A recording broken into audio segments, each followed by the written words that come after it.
Fear, భయం. Letter 6 stoicism.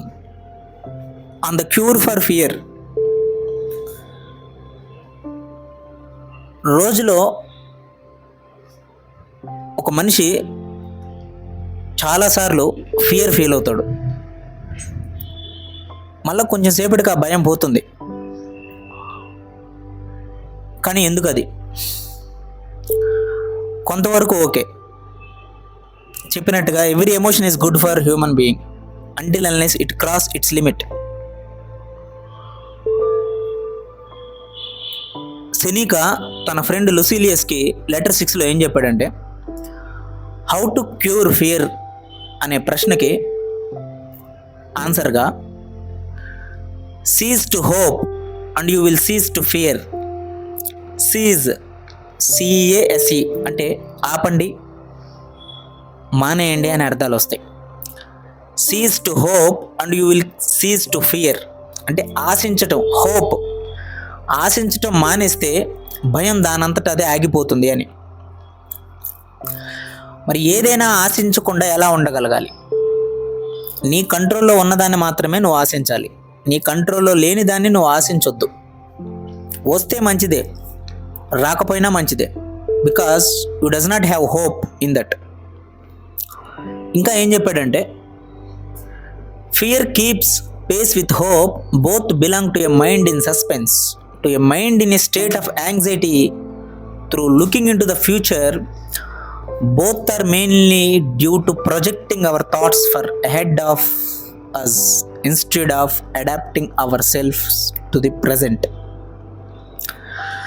ప్రజెంట్లో ఎక్కువ focus చేయకుండా మనం ఒక 2 సంవత్సరాల తర్వాత, 2 నెలల తర్వాత, 10 రోజుల తర్వాత ఏం జరగబోతుందో, ఏం జరుగుతుందో ఆ స్టేట్లో మన మైండ్ని మనం ఉంచడం వల్ల అది మన మైండ్ ఎప్పుడు ఒక సస్పెన్స్లో ఉండే స్థితిని క్రియేట్ చేస్తుంది.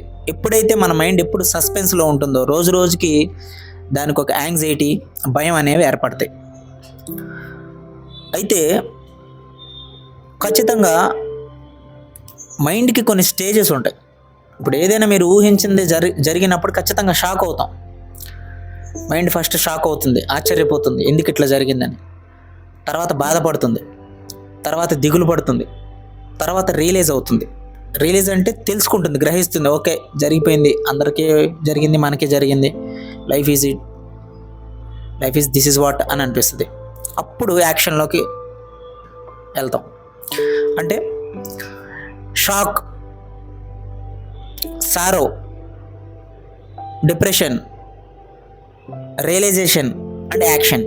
అంటే షాక్ నుంచి యాక్షన్కి మధ్యలో ఎంత తక్కువ గ్యాప్ ఉంటే మన టైం అంత సేవ్ అవుతుంది. అంటే ప్రతి మనిషి ఇది దాటుకుంటూ రావాలి. డెఫినెట్గా there is no solution for ఏదైనా మనం ఊహించింది జరిగినప్పుడు ఖచ్చితంగా వాటికి సొల్యూషన్స్ లేవు. ఆ స్టేజ్ని దాటుకు రావాలి, ఎన్ని పుస్తకాలు చదివినా, ఎవడైనా చెప్పినా. బట్ నువ్వు ఫస్ట్ ఆశ్చర్యానికి గురయ్యి కొన్ని రోజులు బాధపడి, కొన్ని రోజులు దిగులు పడి, తర్వాత దాని నుంచి గ్రహించి, దాని తర్వాత ఏదైనా ఒక పని చేద్దాం, ఇంకా జరిగింది ఏదో జరిగిపోయింది అని అనుకుంటావు చూసావా, ఆ గ్రహింపు. ఈ ఆశ్చర్యం నుంచి గ్రహింపుకి మధ్య ఎంత తక్కువ సమయం ఉంటే అంత మంచిది. అది ఎలా వస్తుంది అని అంటే, అది మనం ఒకసారి సెల్ఫ్ చెక్ చేసుకుంటున్నప్పుడు ఇతరుల నుంచి కానీ, మన పెద్దవాళ్ళ నుంచి కానీ, ఏదైతే మన చుట్టూ ఉన్న సమాజంలో చూస్తున్న పరిస్థితుల నుంచి కానీ మనం గ్రహిస్తే ఆ టైం అనేది చాలా వరకు గ్యాప్ తక్కువ ఉంటుంది. సో ఎంత పెద్ద బాధ ఎదురైనా, ఎన్ని కష్టాలు ఎదురైనా మనిషికి, హ్యూమన్ బీయింగ్కి సొల్యూషన్ ఏమి లేదు. దాని నుంచి గ్రహించి బీయింగ్ స్ట్రాంగ్ అవ్వాలి అంతే. So as a stoic, what ever happens is fine. So life will be fine. End of the day life is life, that's all. This is what letter 6 on the cure for fear. నువ్వు ఎప్పుడు గతంలో ఉంటే అది దిగులుకి దారితీస్తుంది.